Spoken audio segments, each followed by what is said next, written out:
Ny amin'ny alady voalohany manaraka ny epifania ity izay mahatafavory antsika eto amin'ny toerana ity hanome voninahitra an'Andriamanitra amin'ny alalan'izao fanompoam-pivavahana izao. Ravana malala ao amin'ny tombo aminareo ny fahasoavana mampiadanana avy amin'Andriamanitra ray sy Jesosy mpamonjy antsika. Amen. Hitsangana isika hideran'Andriamanitra amin'ny alalan'ny salamo 580 ny 7 hatramin'ny 720. Salamo 580 7 hatramin'ny 720 aorin'izay ny raha 570 ny 1 sy 2.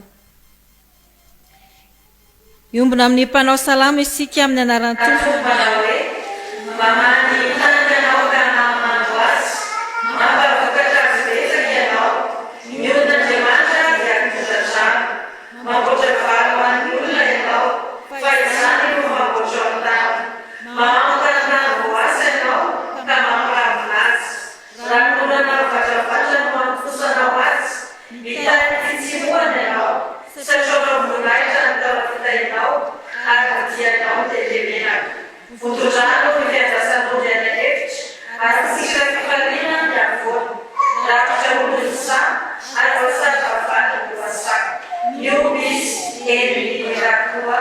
Amen.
Tomponay sy mpanjakanay io no atolotra ianao lay Andriamanitra tsara sady mpanaony tsara, lay Andriamanitra be fitiavana ka nitantana ny fiainanay natratraranay indray izao alahady izao iombonanay amin'ny alalan'ity fanompoam-pivavahana ity.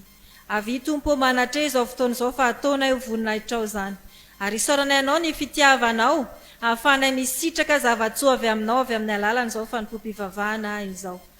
Fa miondrika eto anatrihanao koa nefa izahay Tompo, olombelona ihany teraka tamin'ny ota ka malaky mivilo amin'ny ratsy, mifona aminao ny amin'izay rehetra ota vitanay teo anatrihanao ka mangataka indrindra ny famindram-po sy ny famelan-keloka avy aminao Jesosy Kristy. Dia diovy izahay Tompo mba ho afa-keloka, sasao mba ho afa-pahotana, ary raisiny amin'ny finoana sy ny fifaliana sahady ny famindram-po sy ny famelan-keloka atolotra ao. Amin'ny anaranao Jesosy Kristy Tomponay. Amen. Mipetraka ny fiangonana.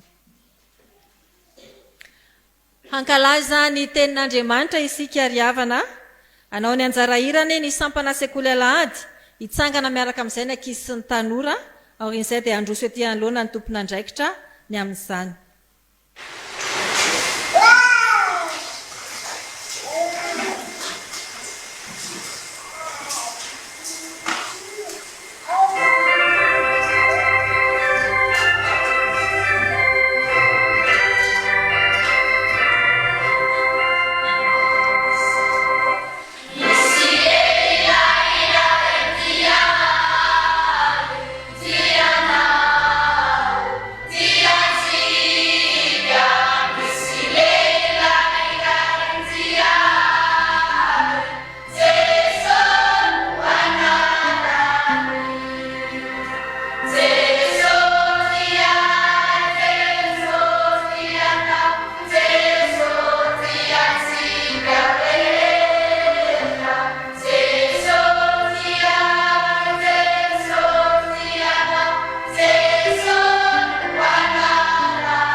aminay tanora sy ny ankizy dia io izay tsy tabataba fa tena andray ny teninao amin'ny anaranao Jesosy.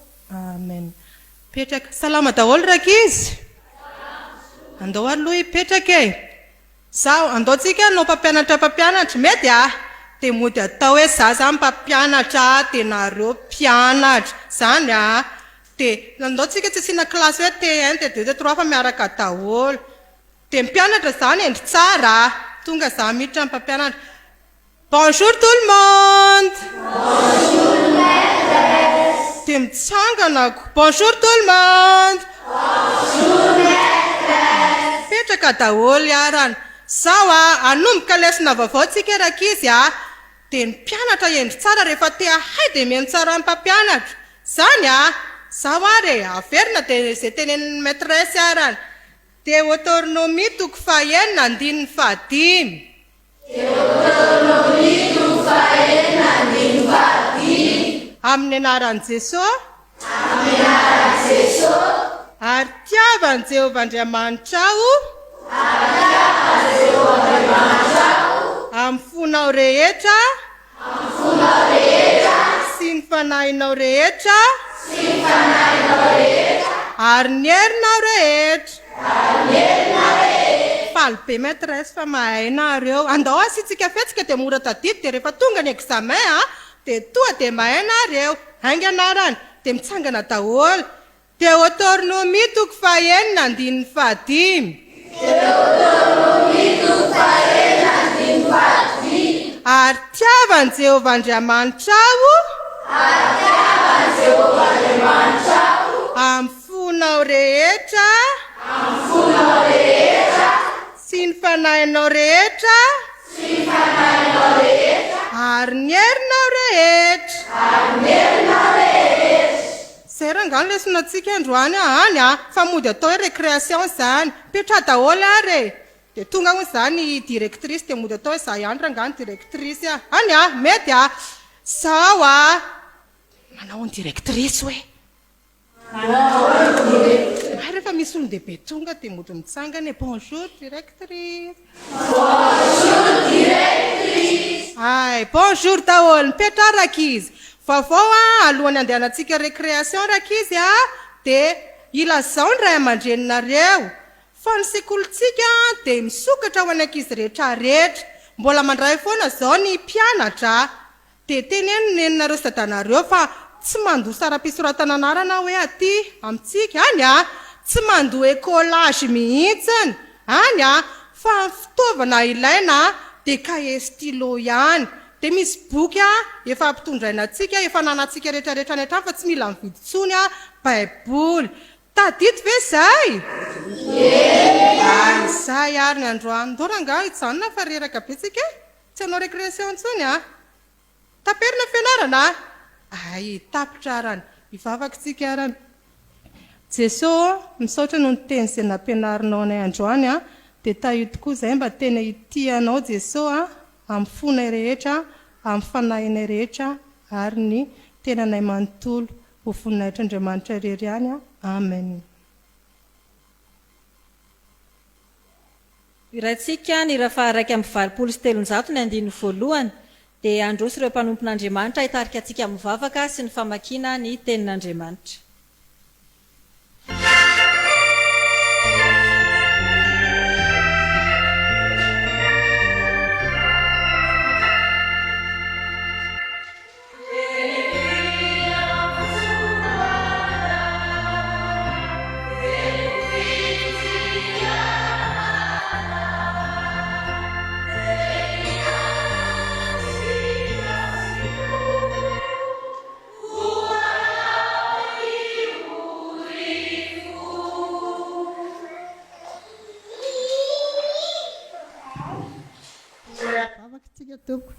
Sotranao zay ry Andriamanitra ranay tsara indrindra fa nahatratra ity fotoana maraina ity indray hideranao ankalazanao amin'ny voninahitranao. Raisy tompony aza tolotra ianao. Ankehitriny azy Jesosy raha tonga fotoana ho amin'ny teninao izay satria ny teninao dia fanily ny tongotra sy fahazavana ny lalanay. Ireo ary ny mpanomponao izay hamaky ny teninao feno fanahy masinao ary tendray ilay izao mamaky ny teninao. Ary raha mbola ao ambara sotorianao anay ny teninao io mpanomponao izay manana anjaran'izany.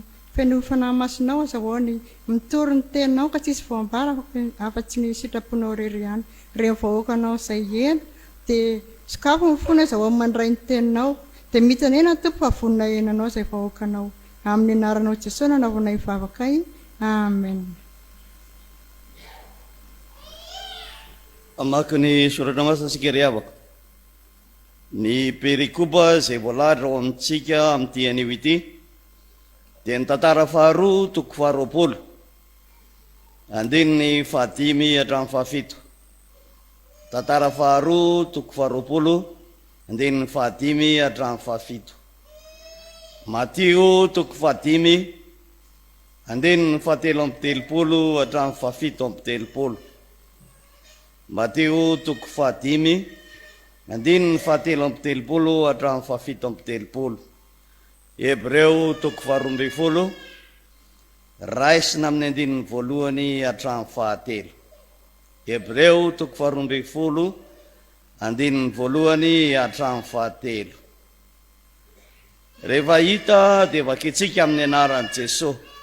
Tantara faharoa toko faharoapolo andininy fahadimy hatramin'ny fahasivy. Ary Josafata mitsangana teo amin'ny fiangonan'i Jodas Jerosalema tao amin'ny tranon'i Jehova teo anoloan'ny kianja vaovao ka nanao hoe: ry Jehova ô Andriamanitra ny razanay, tsy ianao va no Andriamanitra any an-danitra? Eny, ianao no manapaka amin'ny fanjakan'ny jentilisa rehetra ary eo an-tananao ny hery sy ny fahefana ka tsy misy mahasakana anao. Ry Andriamanitra io, tsy ianao va nanoroka ny mponina tamin'ity tany ity hiala teo anoloan'ny Israely olonao ka nanome azy mandrakizay ho an'ny taranak'i Abrahama sakaizanao? Ary nonona taty izy ka nanao fitoerana masina teto ho an'ny anaranao sady nanao hoe: raha manjoa anay ny loza na sabatra na famaliana na arety mandringana na mosary ary hitsangana manatrika anay manatrika ity trano ity sy eto eo anatrehanao izahay fa ny anaranao no amin'ity trano ity ka hitaraina aminao amin'ny fahorinay dia hiaino ianao ka hamonjy.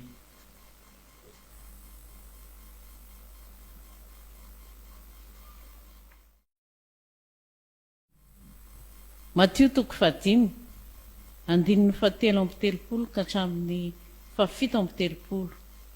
Ary koa efa renareo fa voalaza tamin'ny Ntaolo hoe: aza mianitsy to fa efao amin'i Jehova ny fianiananao. Fa izao kosa milaza aminareo hoe: aza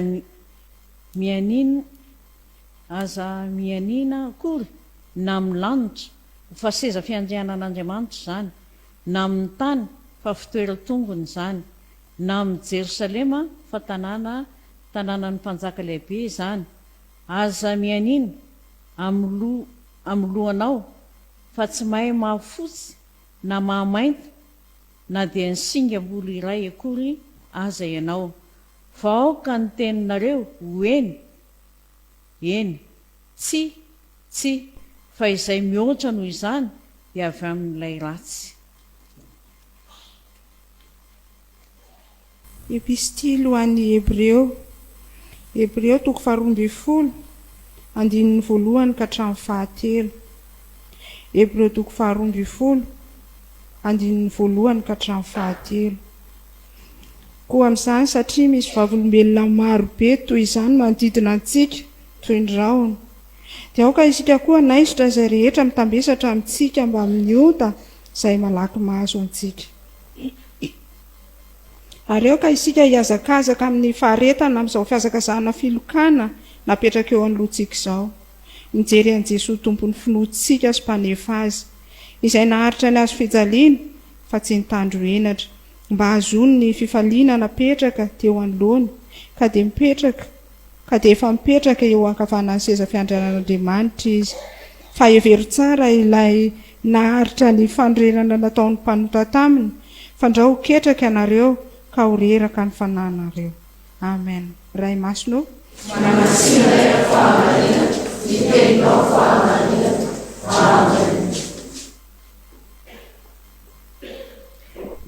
sangana isika hitsenan'ny afatra avy amin'ny tenin'Andriamanitra hira fa 900 ny andininy voalohany.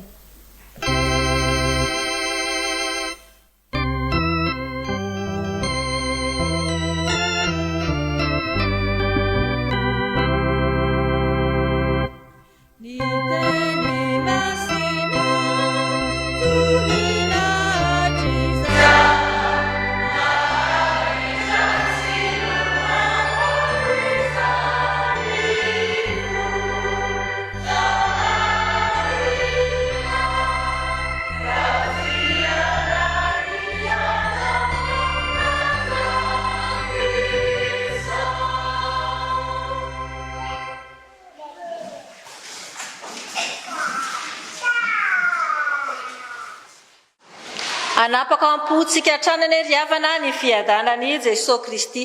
Ny soratra masina izay andraisantsika ny afatra dia izay hita amin'ny tantara faharoa toko 20 ny andininy 5 hatramin'ny 7.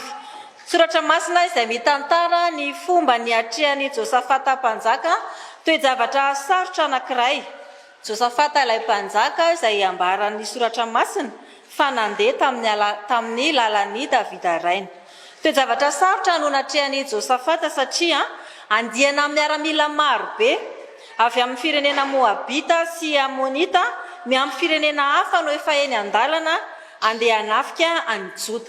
Natahotra dia natahotra ny mpanjaka tamin'izany ka dia niantso andreo vahoaka mba hivavaka, mba hifadianina ary hangataka fanampiana avy amin'Andriamanitra. Nangataka tamin'Andriamanitra ny mpanjaka riavana sy ny vahoaka mba hiditra tsehatra hamonjy azy ireo.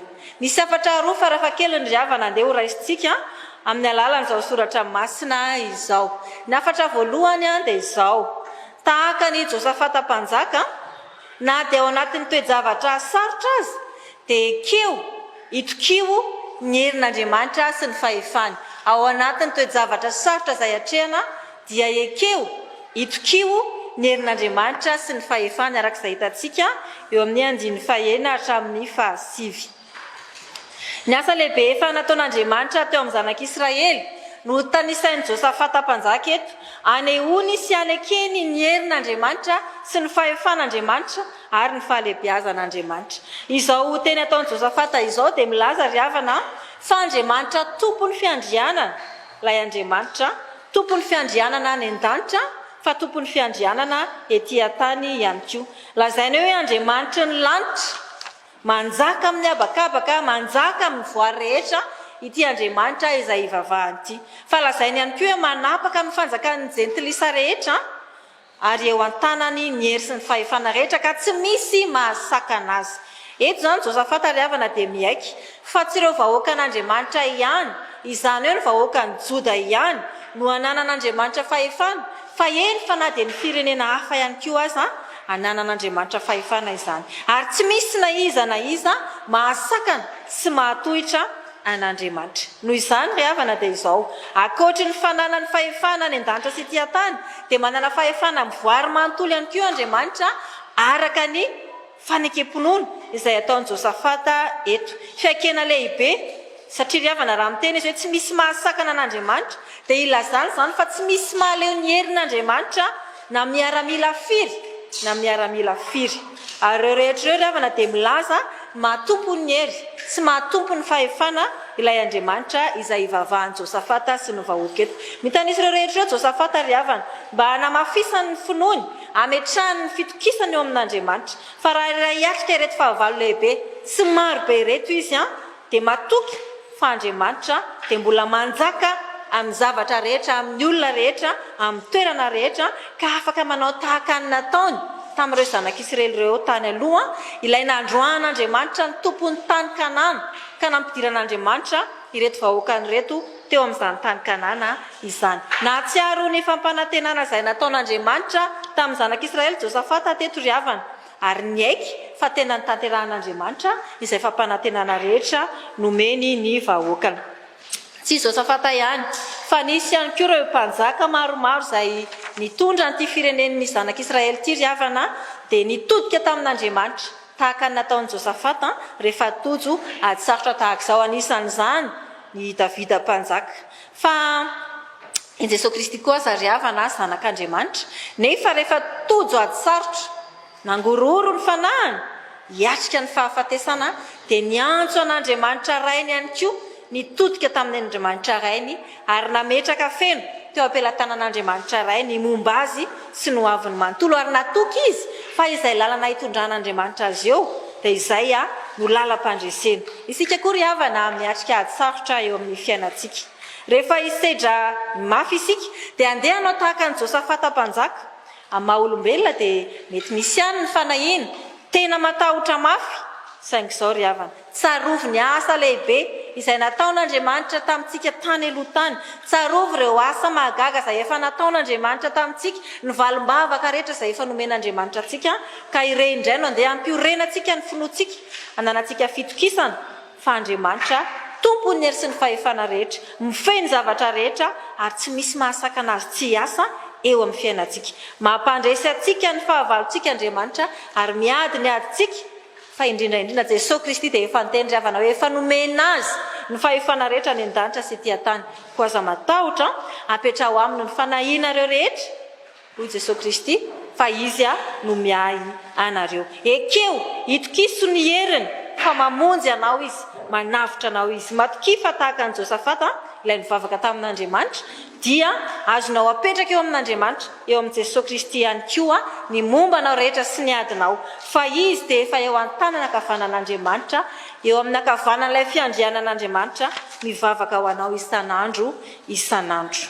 Izay ny hafatra voalohany ry havana, misedra zavatsarotra fa izao ekeo hitokiso ny herin'Andriamanitra sy ny fahefany. Ny hafatra faharoa ry havana dia izao, ao anatin'ny zavatsarotra ihany koa faharoa, matoki fa miaino ny fitarainanao Andriamanitra ary mamonjy anao izy. Matoki fa miaino ny fitarainanao Andriamanitra ary mamonjy anao izy. Eo amin'ny andininy fahasivy, tapany farany amin'ny andininy fahasivy amin'izao andinin-tsoratra masina izao ry havana no ahitantsika an'izany teny izany.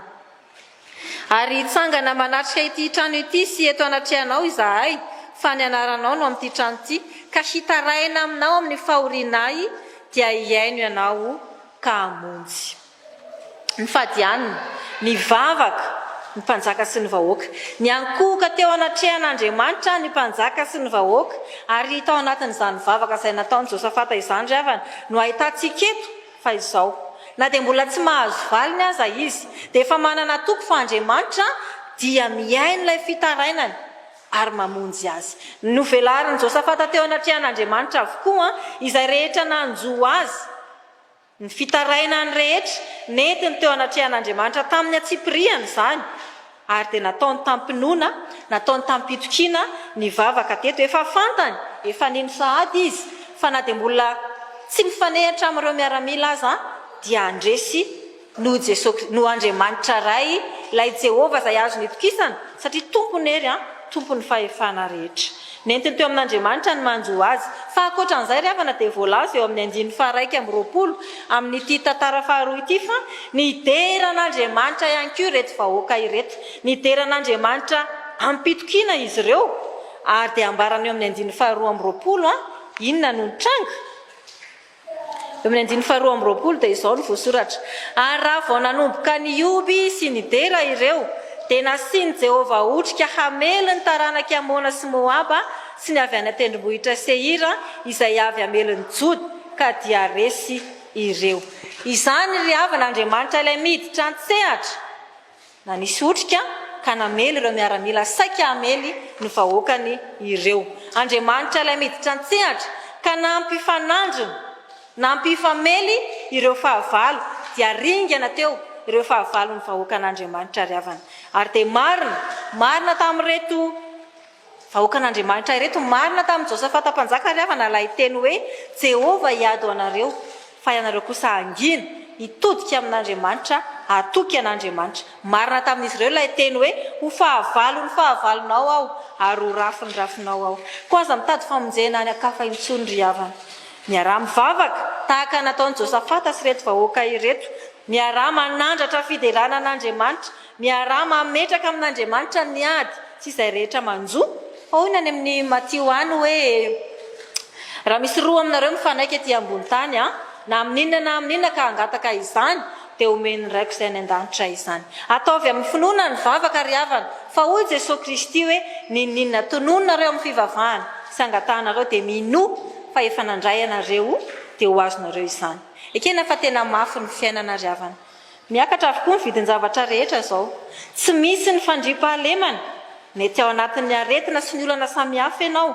Saingy izao, ataovy am-pinoana, ataovy am-pahatokiana ny vavaka atao amin'Andriamanitra. Miombona sy miara mangataka izany amin'Andriamanitra ary manana toky fa miaino izy. Ary manana toky ihany koa fa Jesosy Kristy dia eo an-tanana ankavanan'Andriamanitra, eo amin'ilay fiandrianan'Andriamanitra mivavaka ao anao, mamaly vavaka anao ary mampandresy anao amin'ny adiny rehetra. Mamakivaky taona vaovao sika izao ry havana. Maro ny zavatra izay famahofao sy fandimby ao anatin'ity taona ity. Ao ny andro ny fifaliana sy ny fitahiana, ao anatin'ireny dia mahaiza misaotra sy midera an'Andriamanitra. Fa ao ihany koa rehefa mandalo zavatsarotra dia andeha anao tahaka an'i Josafata. Matokia an'Andriamanitra, itokio sy ekeo ny heriny sy ny fahefany sy ny fiandrianany, mivavaha mpitokiana tanteraka, minofa mamaly vavaka izy, miaino ny fitarainanao ny tomponao, ka mampandresy anao amin'ny ady atrehanao izy satria tompo ny fiandrianana. Ho an'Andriamanitra irery ny voninahitra. Amen.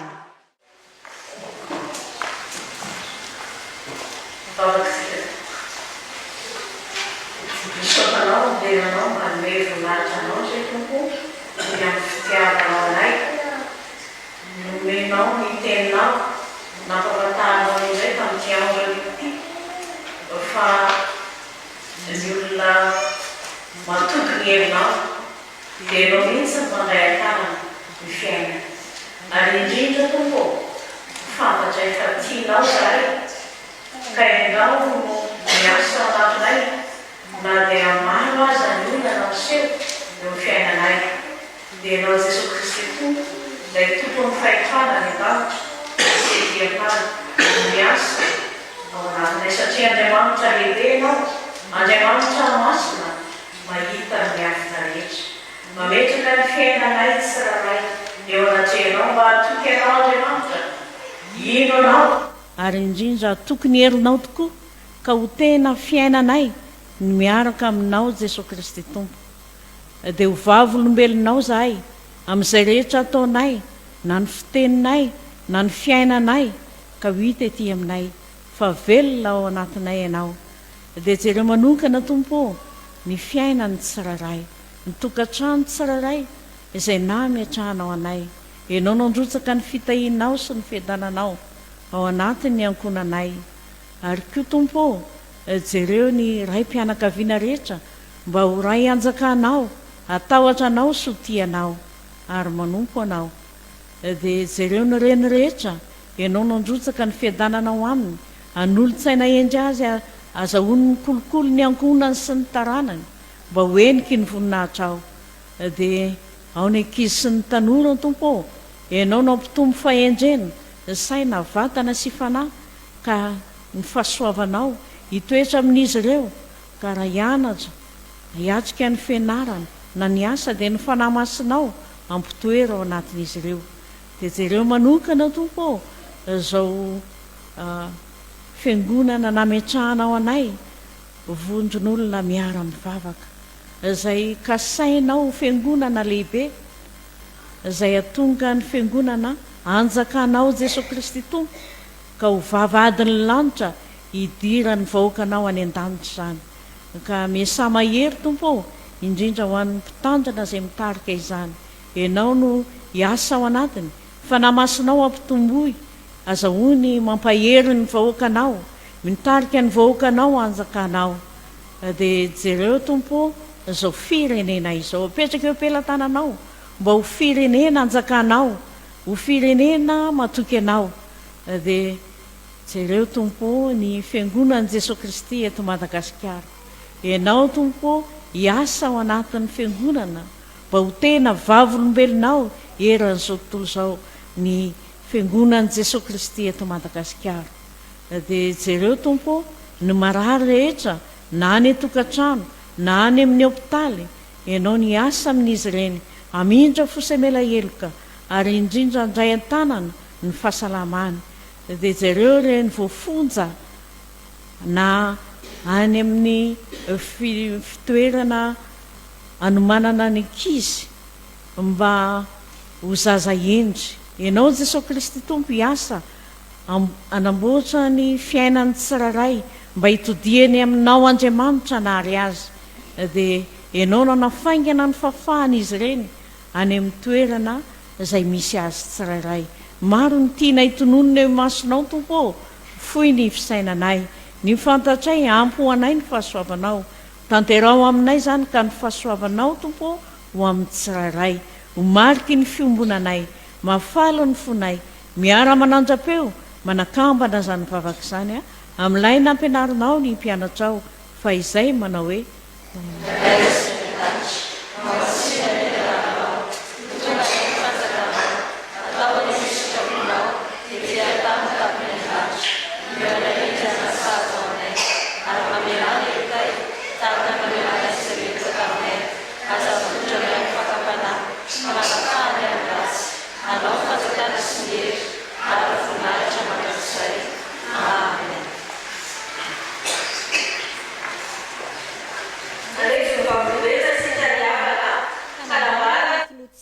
ka ny fanekempinoana apôstôlika no tonontsika hitsangana ny fiangonana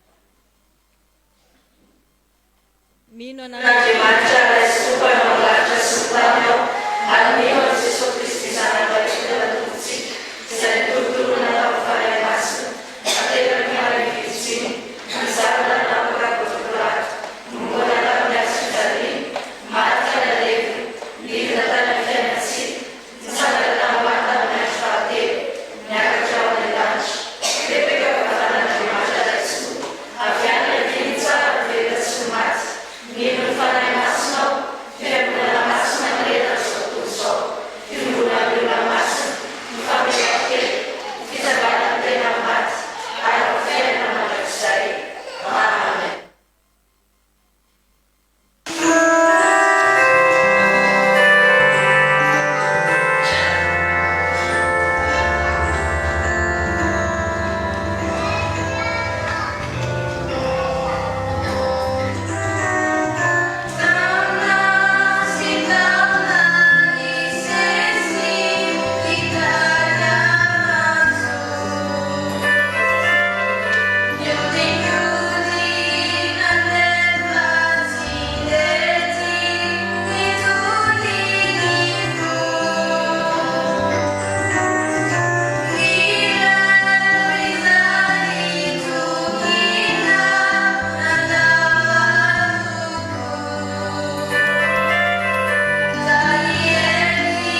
izao fanompo-pivavahana izao isika riavana. Ny hira fahatelo amin'ny firana fanampiny no iraina ny andiny voalohany ihany dia atolotra ny tsodrano. Aoka hitsangana ny fiangonana.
Tanteraka amintsika rehetra ny tsodrano izay tononona amin'ny anarany Jesosy Kristy Tompo. Ary ny tompo ny fiadanana ny hanome anareo fiadanana mandrakariva amin'ny zavatra rehetra. Ho aminareo rehetra ny tompo. Amen. Petraka ny fiangonana, manao vavaka mangina isika.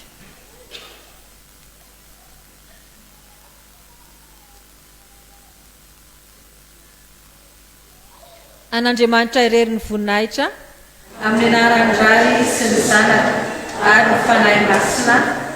Amen. Mandehana ary havana amin'ny fiadanan'ny tompontsika.